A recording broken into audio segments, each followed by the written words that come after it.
네.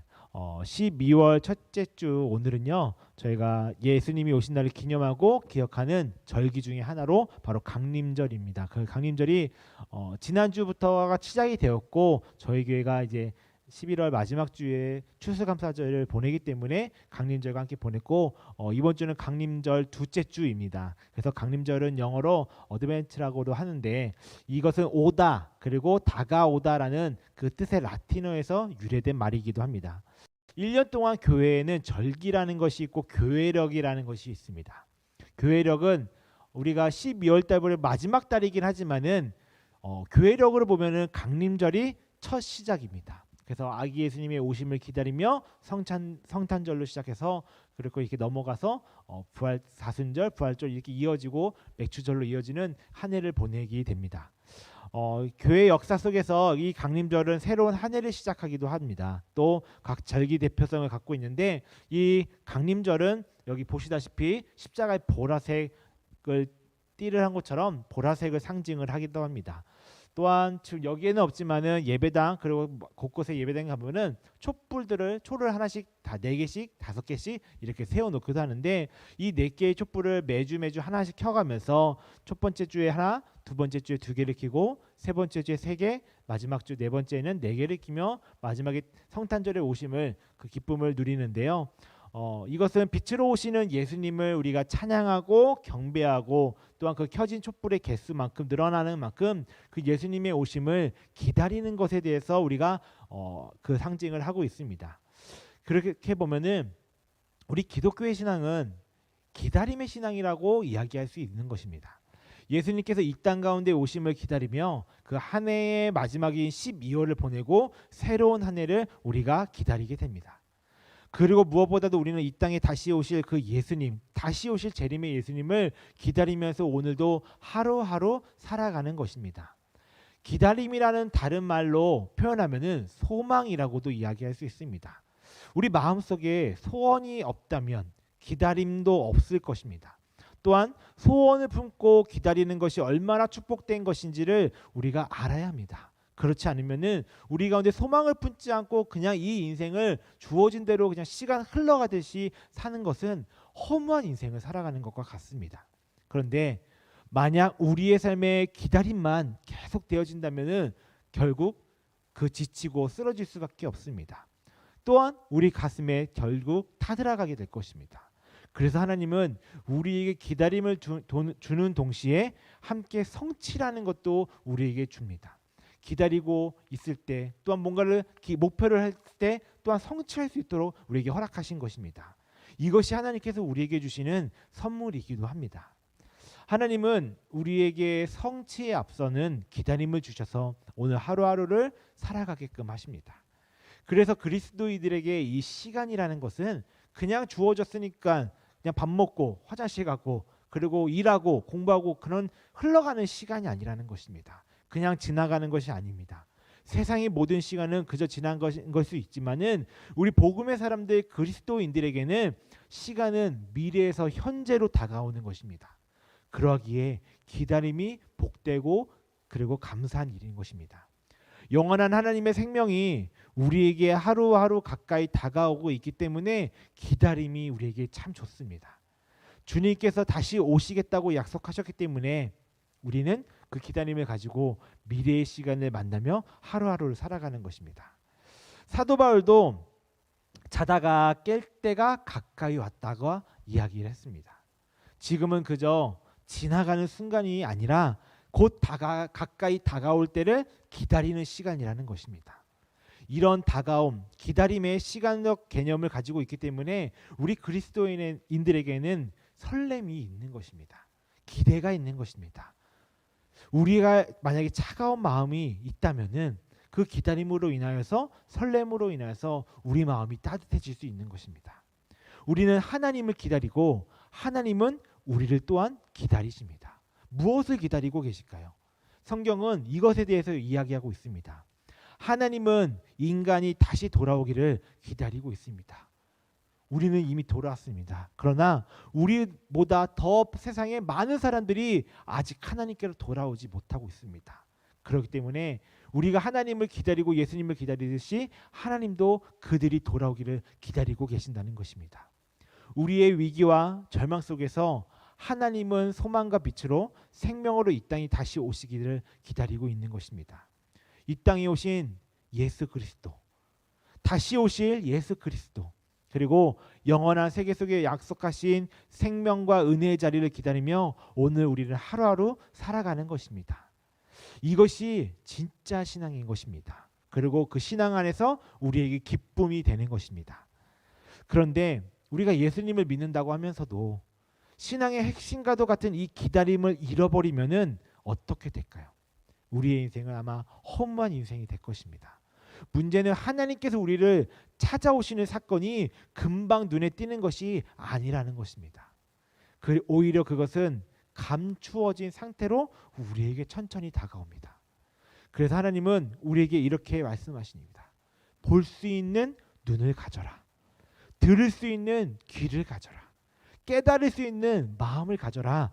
그래야 내가 어떻게 다가오는지를 알 수 있을 것이다 라고 말씀해 주고 계시는 것입니다. 이 말은 우리에게 열린 마음을 가지라는 것입니다. 하나님을 받아들이고 하나님을 향한 마음을 열라고 우리에게 말씀하고 계시는 것입니다. 오늘 우리가 읽은 이사야 11장의 말씀은 앞으로 오실 그 아기 예수님 메시아를 예언하는 말씀입니다. 우리가 이사야서를 읽다 보면은 그 예언들이 하나하나 있는데 참 대단한 것 같습니다. 지금 우리야 그 성경을 알고 있으니까 그냥 아무렇지 않게 읽을 수 있지만은 그것이 이루어졌을 때 그 말씀을 읽던 사람들은 얼마나 놀랐을까요? 근데 그 말씀을 읽고도 그것을 받아들이지 않은 사람들은 또 어땠을까요? 이 말씀, 오늘 11장 말씀에는 숨겨진 계시의 말씀이 등장하고 있는 것입니다. 11장 1절에 보면은 이새의 줄기에서 한 싹이 나며 그 뿌리에서 한 가지가 나서 결실할 것이요. 이새의 줄기에서 싹이 난다고 합니다. 여러분, 이새가 무엇이죠? 이새가 누군지 아십니까? 바로 다윗의 아버지의 이름이 바로 이새입니다. 다윗은 왕이었지만 그의 아버지는 왕이 아니었고 그냥 평범한 농부였고 목자였습니다. 가진 것이라고는 특별한 것이 없고 그냥 평범한 그냥 일반인이었습니다. 그러나 그의 가문에서 메시아가 등장한다는, 태어난다는 예언이 이루어지고 있는 것입니다. 만약에 여러분 가정 가운데 메시아가 태어난다고 하는 그 천사의 계시가 있고 하나님의 계시가 있다고 생각해 보십시오. 얼마나 놀랍고 그리고 설레고 또한 두려움도 있겠지만은 너무나도 감격스럽지 않을까요? 여기서 중요한 것은 아무것도 아닌 것, 별 볼 일 없는 것, 세상의 눈으로 보았을 때 큰 가치가 없는 것에서 하나님의 역사, 믿음의 역사, 그 생명의 역사, 메시아의 역사가 시작되는 것을 우리는 알고 있고 하나님의 선언이 이 이사야서를 통해서 예언되고 있고 선언이 된 것입니다. 실제로 예수님의 이 땅에 오심은 보잘것없는 곳에서 시작되었습니다. 우리가 너무나 잘 알고 있듯이 마구간입니다. 마구간. 그런데 마구간, 여러분 마구간 가보셨습니까? 얼마나 냄새가 나고 얼마나 지금으로 보면 위생적으로 안 좋으신지 잘 아시죠? 만약에 여러분들이 거기서 태어났다고 하면은 과연 어땠을까요? 지금 시대 만약에 그것에 아이들이 태어났으면은 아마 아이들은 다 병균에 걸렸을 거, 아마 큰 병을 조금 아팠을 거라고 저는 생각합니다. 예수님이 오셨을 때 그 누구도 그를 맞이할 준비를 하지 않았습니다. 여관에는 작은 방 한 칸도 없었습니다. 그래서 누구도 알아주지 않는 그 구유에서 마구간에서 태어나시게 된 것입니다. 게다가 왕의 자녀로 태어난 것이 아니라 부잣집의 자녀로 태어난 것이 아니라 높은 자리에 있는 정치인의 자리에 위에서 태어난 것이 아닙니다. 가난한 목수 요셉의 아들로 자라나게 됐고 태어나게 되었습니다. 당시 예수님을 무엇이라고 했죠? 성경에 보면은 나사렛 사람이라고 이야기하고 있습니다. 이 나사렛 사람이라고 불렀던 것도 예수님을 멸시하는 마음에서 그것을 부른 것입니다. 나사렛이라고 하는 그 천박한 곳에서 무엇이 선한 것이 나올 수 있냐라고 성경에 쓰여져 있습니다. 그것은 이방 지역이었습니다. 아무도 돌아보지 않고 그리고 핍박당하는 지역에서 예수가 도대체 무슨 메시아냐고 손가락질하고 이야기들 합니다. 이렇듯 우리 예수님은 그저 비참하고 그리고 이방 지역에서 손가락질 당하는 그런 땅에서 태어나신 것입니다. 예수님의 오심 자체가 지극히 소박하고 겸손하셨습니다. 아니 비천할 정도로 그리고 초라할 정도로 태어나셨습니다. 그에 비해 우리는 어떻게 태어났죠? 좋은 병원에서 좋은 가정에서 태어났습니다. 그리고 우리 예수님은 가난한 자로 오셨습니다. 배고픈 자로 오셨습니다. 애통한 자로 이 땅 가운데 오셨습니다. 이것이 하나님의 새로운 시작이었습니다. 너무나도 크고 위대한 시작이 아니라 작고 평범하고 아니 천박하고 비참한 곳에서 새로운 시작이 시작된 것입니다. 그렇다면 왜 하나님은 당신의 아들 이 땅을 구원하실 한 어마어마하게 큰 나라의 로마 제국의 왕의 왕자로 태어난 것이 아니라 왜 그 이스라엘 다른 나라에 침략되어서 작은 나라의 그 왕의 아들로도 아니고 그냥 평범한 목수의 아들로 태어나게 하셨을까요? 바로 이 세상의 가치관을 뒤집고 싶어 하시는 그 하나님의 마음 때문이라는 것입니다. 그리고 평범한 우리 같은 사람들의 마음을 위로해 주시기 위해서 오신 것이기 때문입니다. 하나님께서 싫어하는 세 그룹이 있습니다. 첫 번째는 교만한 사람들입니다. 하나님을 알지 못하고 스스로 하나님보다 더 높다고 내가 잘났다고 여기면서 으스대는 사람들입니다. 두 번째 부류가 있습니다. 잔인한 사람들입니다. 이웃을 조롱하고요. 그리고 이웃과 자기를 비교하면서 그 사람들을 밟고 일어서려고 하고요. 그리고 연약한 사람들을 무시하고 억압하고 하나님의 이러한 태도를 싫어하신다는 것입니다. 그리고 마지막 세 번째 부류는 탐욕이 많은 사람들입니다.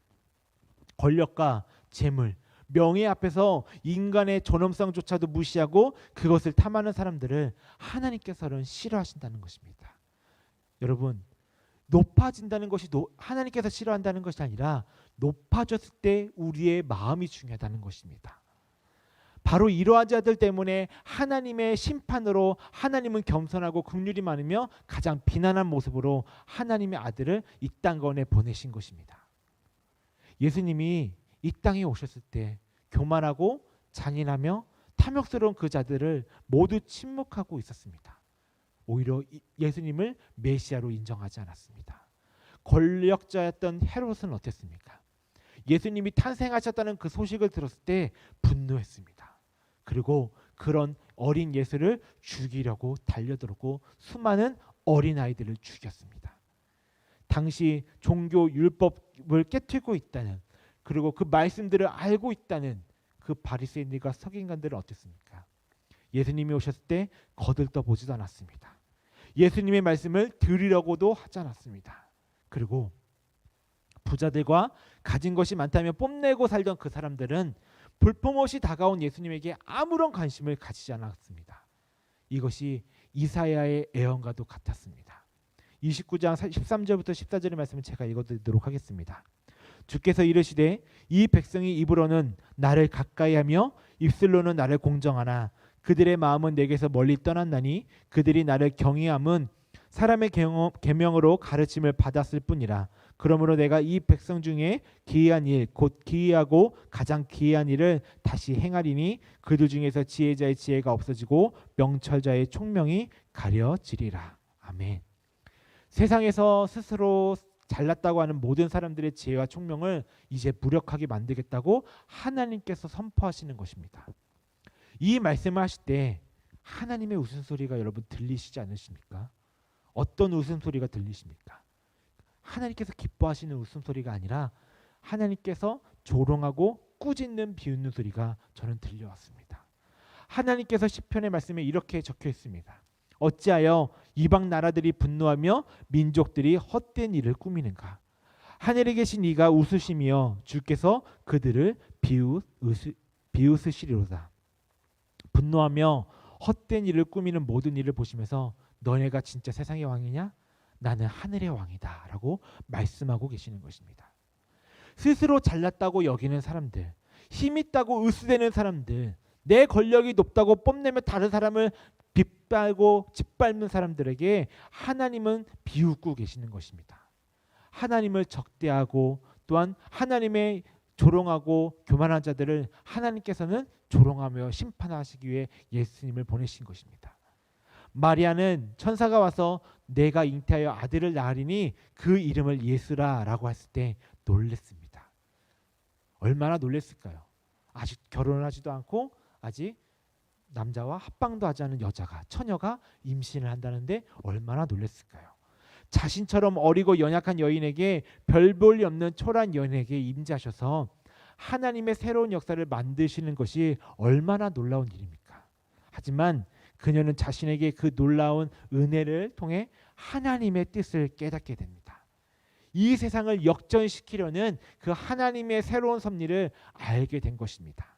그래서 그녀는 누가복음 1장에 마리아 창가라고 하는 그 본문 말씀이 있는데 그 중에 이렇게 이야기하고 있습니다. 그의 여종의 비천함을 돌보셨습니다. 그의 팔로 힘을 보이사 마음의 생각이 교만한 자들을 흩으셨고 권세 있는 자를 그 위에 내리쳐셨으며 비천한 자를 높이셨고 줄이는 자를 좋은 것으로 배불리셨으며 부자는 빈손으로 보내셨도다.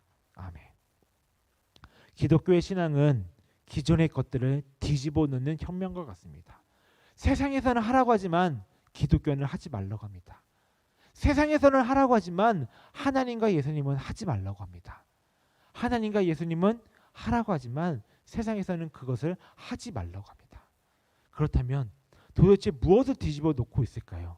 바로 인간들의 자랑과 교만, 인간들의 의지하는 그 힘, 권력, 재물들을 향한 끝없는 탐욕과 그 잔인해지는 인간 사이의 모든 것들입니다. 하나님은 예수님을 통해서 이러한 것들을 다 뒤집어 놓기를 원하셨던 것입니다. 다시 새롭게 노아 때처럼 다 바꾸고 싶지만은 약속하셨기 때문에 아기 예수님을 이 땅 가운데 보내신 것입니다. 무언가 휘둘릴 것이 있다고 자기를 뽐내고 가난한 자를 업신여기며 연약한 자를 조롱하는 것에 대해 하나님의 그 비웃으심, 바로 그 예수님의 오심의 내용이 말씀에 있는 것입니다. 성공만을 추구하면서 달려가는 이 땅 가운데, 권력에 붙들려 살아가는 이 시대 가운데 돈과 재물과 탐욕 속에서 빠진 사람들을 심판하시기 위해 하나님은 그들과는 정반대의 길을 택하신 것입니다. 가장 낮고 초라한 곳에서, 그리고 가장 냄새나고 비천하고 더러운 곳에 무력한 어린아이의 모습으로 아들 예수님을 이 땅 가운데 보내신 것입니다. 그렇다면 예수님께서 이 땅에 오심은 이런 힘 있는 자들을 향한 비웃음만 있었을까요? 그것은 아니라고 생각합니다. 거기에는 또 다른 웃음이 존재합니다. 저는 이 땅에서 예수님의 시작을 묵상하면서 하나님의 아들이, 그리고 아브라함의 아들인 이삭도 생각이 났습니다. 하나님께서 99살이 된 아브라함에게 찾아오셨습니다. 너가 내년 이맘때쯤에 너의 아들을 낳을 것이다. 이 말을 들은 아브라함은 어땠을까요? 기가 막히지 않았을까요?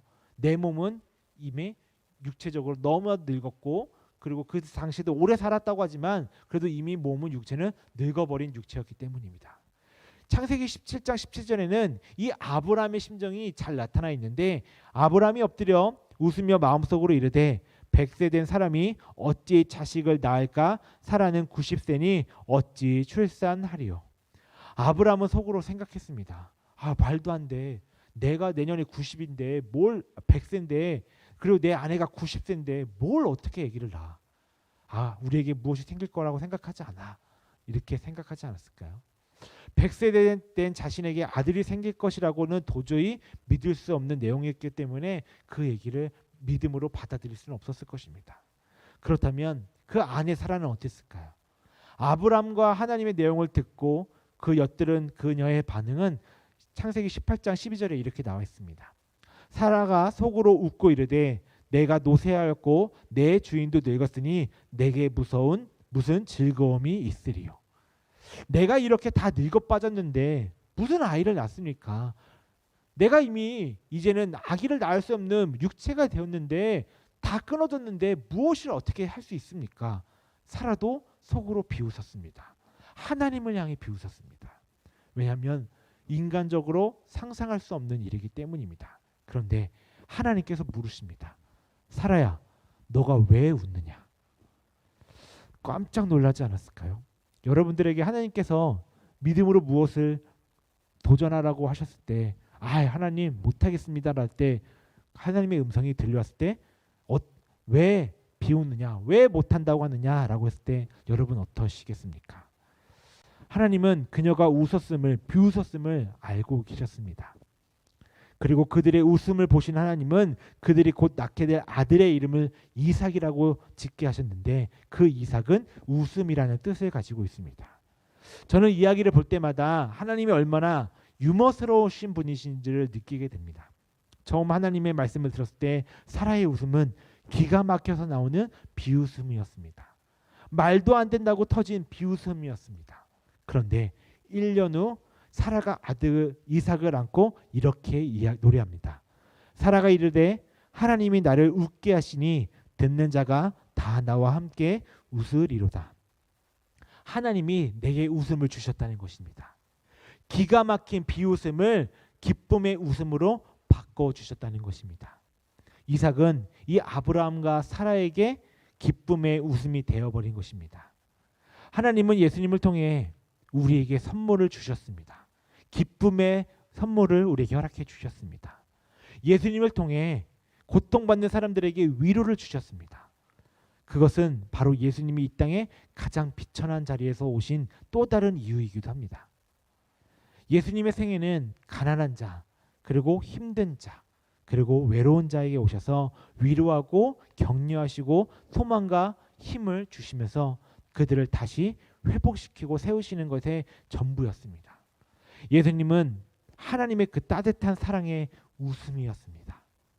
사탄의 종이었던, 마귀의 종이었던 우리가 죄악의 중에 용서를 받고 그리고 하나님의 아들과 딸이 되었습니다. 이 세상의 죽음으로 모든 것이 끝나는 줄 알았는데 영원한 생명의 세계를 우리에게 허락해 주신 것입니다. 이보다 더 큰 사랑, 이보다 더 큰 웃음이 과연 이 땅 가운데 있을까요? 우리가 교만할 때는 하나님의 웃음이 비웃음이었습니다. 그러나 우리가 겸손히 주님의 은총을, 주님의 은혜를 찬양할 때 하나님의 웃음은 기쁨과 사랑의 웃음이 되었습니다. 우리 찬양팀 준비해 주시기 바랍니다. 사랑하는 여러분, 예수님께서 이 땅에 오신 이유는 우리가 기쁨의 웃음을 웃게 하시기 위한 것입니다. 우리가 하나님을 찬양하게 하기 위해서 이십니다. 그렇게도 울던 어린아이가 어머니의 얼굴을 보면 어떻죠? 울음을 멈추게 됩니다. 아빠도 소용이 없더라고요. 저희 아들이 이제 4개월이 좀 넘어가기 시작하는데 막 울어요. 그래도 아빠랑 그렇게 재밌게 놀다가 웃다가 갑자기 어느 순간 막 울어요. 아빠가 막 안아도 달래도 울음을 잘 멈추지가 않아요. 그런데 엄마한테 딱 가면은 그 숨 넘어가듯이 울던 그 아이의 울음이 사그라들고 멈추는 모습을 저는 몇 번이나 봤습니다. 서운해요. 굉장히 서운해요. 내가 너의 아빠인데 왜 내 품에서는 안 멈추고 왜 엄마한테만 멈추니? 아마 오랫동안 엄마랑 하루 종일 있었기 때문이겠죠. 어머니가 아들과 딸을 보며 방긋이 웃으시면 언제 울었냐는 듯이 방긋방긋 웃습니다. 마찬가지예요. 우리 아버지 되시는 하나님은 예수님을 통해서 우리를 웃게 만들어 주셨습니다. 이 땅 가운데서 그냥 슬프고 울고 괴롭고 힘들고 짜증난 일반밖에 없을 이 인생 가운데서 우리에게 웃을 수 있는 그 한 가지 통로를 마련해 주셨는데 바로 그것이 예수 그리스도입니다. 여러분 잘 알지 않습니까? 여러분들의 친구가 있고 많은 돈이 있고 좋은 차와 집이 있고 그리고 여러 가지 할 수 있는 시간들이 주어져도 그 시간들이, 그 기쁨이 영원히 갑니까? 영원히 지금 누리고 계십니까? 저는 아니라고 생각합니다. 예수님의 얼굴에 나타난 그 하나님의 웃음을 보면서 마치 어머니의 웃는 그 얼굴의 웃음으로 대답하는 어린 자녀처럼 우리는 웃을 수 있습니다. 우리 속에 있는 아픔과 슬픔들을 다 토해낼 수 있습니다. 아버지 되시는 그 하나님께서 우리에게 따뜻한 사랑의 웃음으로 항상 언제나 우리를 바라보고 계십니다. 사랑하는 여러분, 여러분들을 향한 그 하나님의 따뜻한 웃음소리를 듣는 것, 이것이 바로 예수 그리스도의 복음인 것입니다. 오늘도 그 웃음소리를 들어보시길 바랍니다. 그래서 나 같은 자를, 나같이 비천한 자를 위해 이 땅 가운데 낮은 자리로 오셔서 주님을 기쁨과 감사로 노래하는 그런 여러분들이 되시기를, 그리고 이 강림절이 되시기를, 그리고 성탄절을 그런 마음으로 기다리시고 준비하시는 저 여러분들 되시기를 주님의 이름으로 부탁을 드립니다.